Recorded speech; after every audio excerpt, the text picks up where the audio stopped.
여러분 안녕하십니까, 진성호입니다. 지금 국회 패스트트랙에 올라가 있는 선거법 개정안이 산으로 가고 있습니다. 지금 황교안 대표의 단식으로 인해서 한국당은 이제 굉장히 엄중하게 이 선거법 개정안을 막기 위해 노력하고 있습니다. 그러나 한국당 외 다른 야당들도 지금 난립니다. 자, 이제 선거법 개정이 다가오면서 각자의 목전의 이익을 앞두고 각자 소리를 내고 있습니다. 결론적으로 선거법 개정안 물 건너갔다고 저는 봅니다. 자, 처음에는 무슨 선거제를 개편해서 민주주의를 발전시키는 것처럼 개혁 이야기를 하던 이들이 막상 선거가 다가오고 이제 선거법 개정안이 목전에 두자 각자의 정당 이익에 맞춘 각자의 소리를 내기 시작했습니다. 정말 권력욕이 튀고 있습니다. 이게 지금 대한민국 정당들의 모습입니다. 민주당은 민주당대로, 정의당은 정의당대로, 대한신당, 민주평화당은 그 정당의 이익을 위해서 각자 아이디어를 내고 협상안을 내고 난리가 났습니다. 그런 와중에 바른미래당의 오신환 원내대표는 지금 손학규 대표가 징계하겠다고 나섰고, 나경원 원내대표는 임기가 이제 거의 다 됐습니다. 12월 초면 임기가 끝납니다.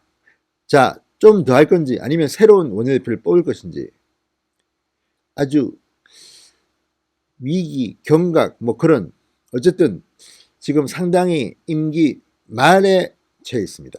반면에 이인영 민주당 원내대표 지도력을 상실했다는 비판을 듣고 있습니다. 협상의 가장 중요한 파트너인 제1야당 한국당과 호전적인 목소리로 싸우다가 이제 협상의 여지도 사라지고 있습니다. 이게 지금 대한민국 20대 국회의 모습입니다. 무엇보다도 민주당 1중대, 2중대, 3중대, 4중대 모아서 범여권이 영구 독재를 획책하는 게 아닌가 이런 비판이 나오고 있습니다. 그리고 선거 제도도 너무 어려워서 내가 누구를 뽑는 건지도 잘 모르겠습니다. 이런 복잡한 수학을 해야 되는 이런 선거법 개정 왜 합니까? 아무튼 지금 상황은 상당히 바람직한 쪽으로 흘러가고 있습니다. 마지막 들어가니까 별의 별 얘기가 다 나옵니다. 정의당과 민주평화당은 농성도 시작했습니다. 황교안 대표 흉내내는지는 모르지만 어쨌든 농성을 시작했습니다. 대한신당은 새로운 아이디어라고 또 이상한 제도를 끄집어냈습니다. 자, 20대 국회 마지막까지 식물국회, 무능국회 정말 창피합니다. 진성호의 융단 폭격 시작합니다. 20대 대한민국 국회를 융단 폭격합니다. 방송에 앞서 아직 진성호 방송의 구독자가 아니신 분들은 붉은색 구독 버튼 꼭 눌러주시기 바랍니다. 자, 일단 황교안 한국당 대표의 단식이 생각보다는 엄청난 파괴력을 발휘하고 있는 것 같습니다. 블랙홀처럼 빨아들이기 시작했습니다. 처음 황교안 대표가 단식을 시작했을 때만 해도 뜬금없다느니 황제 단식이라느니 조롱이 쏟아졌습니다. 지금 민주당 이제 이런 말 못합니다. 누가 봐도 눈물 날 만큼 생명을 건 단식이었다는 것이 드러났습니다. 황교안 대표가 단식 8일 만에 신촌 세브란스 병원으로 실려가고 그래도 계속 단식을 하겠다. 상당히 엄중한 상황입니다. 자, 이렇게 되자 미디어의 스포트라이트가 황교안에게 맞춰집니다. 지금 다른 선거법 논의는 쑥 들어가 버렸습니다. 물론 전혀 진행이 안 되는 것은 아니지만 일단 국민들의 관심 밖으로 멀어져 가 버렸습니다. 이게 바로 황교안의 단식 효과가 아닌가 싶습니다.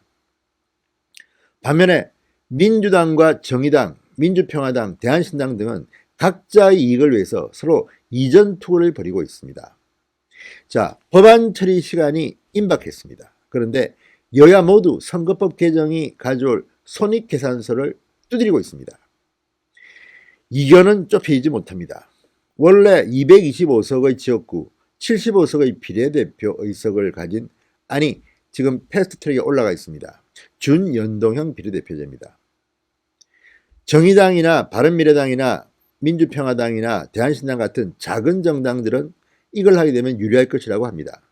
바른미래당은 그런데 애매합니다. 중간쯤 됩니다. 결코 유리하지 않을 수도 있다는 계산도 나오고 있습니다. 이런 가운데 민주당의 호남지역 의원들, 수도권도 마찬가지입니다. 민병도 의원을 필두로 해서 이 제도는 불합리하다, 대통령제인 한국에는 맞지 않다는 지적이 나오고 있고, 호남지역을 선거구로 둔 민주평화당, 대한신당, 호남지역의 지역구를 줄이면 큰일 난다 반발하고 있습니다. 호남 농촌 보호해야 한다고 지금 목소리를 높이고 있습니다. 이런 가운데 정의당은 또 머리를 굴리고 있습니다. 처음에는 225대 75 그대로 가야 된다고 주장하다가 이제는 좀 양보할 수 있다, 대신에 준연동형이 아니라 완전 연동형으로 하면 어떠냐, 뭐 이런 이야기들이 나오고 있습니다. 이렇게 되면 정의당은 거의 지금 6석인데 25석 정도로 커진다고 합니다. 시뮬레이션을 하면 그렇다고 합니다. 자, 이런 자신의 앞에 이익을 두고 서로 지금 싸우고 있는 겁니다. 참 가관입니다. 자, 225대 75를 강조해온 정의당, 240대 60까지는 얘기할 수 있다고 패스트트랙 원안보다 지역구 의석수를 확대하는 방안을 수용하겠다는 뜻도 밝힙니다. 그렇지만 한국당은 무조건 안 된다고 합니다. 한국당에 낸 대안은 이렇습니다. 아예 비례대표제를 없애버리자. 국회의원 숫자도 10% 줄이자. 270석 전부 지역구로 하자. 이게 한국당의 안입니다. 저는 여기에 전폭적인 지지를 보냅니다. 자, 민주평화당, 대한신당, 타협을 거부하거나 당 이익을 극대화한 새로운 제안들을 지금 갑자기 꺼내기 시작했습니다. 자, 지금 대한신당이 내는 이 아이디어는 조금 복잡합니다. 호남 농어촌 지역 의원들이 많기 때문에 선거법 처리 시한이 다가오자 대한신당은 농어촌 지역구 축소를 반대한다. 그러면서 석패율제가 필요하다.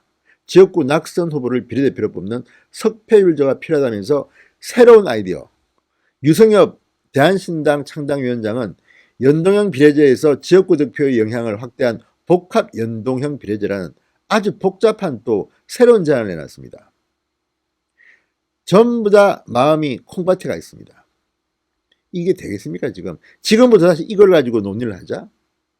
자, 이런 가운데 정의당과 민주평화당은 어제부터 국회에서 선거법 개정을 촉구하는 농성을 시작했습니다.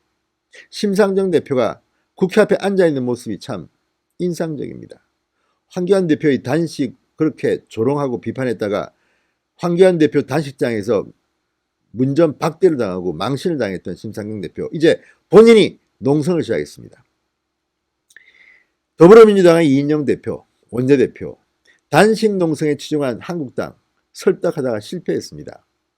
자, 당내에서는 지도부가 야당을 반개혁 세력으로 보고 대결 구도만 만들어왔다는 비판도 나온다고 합니다.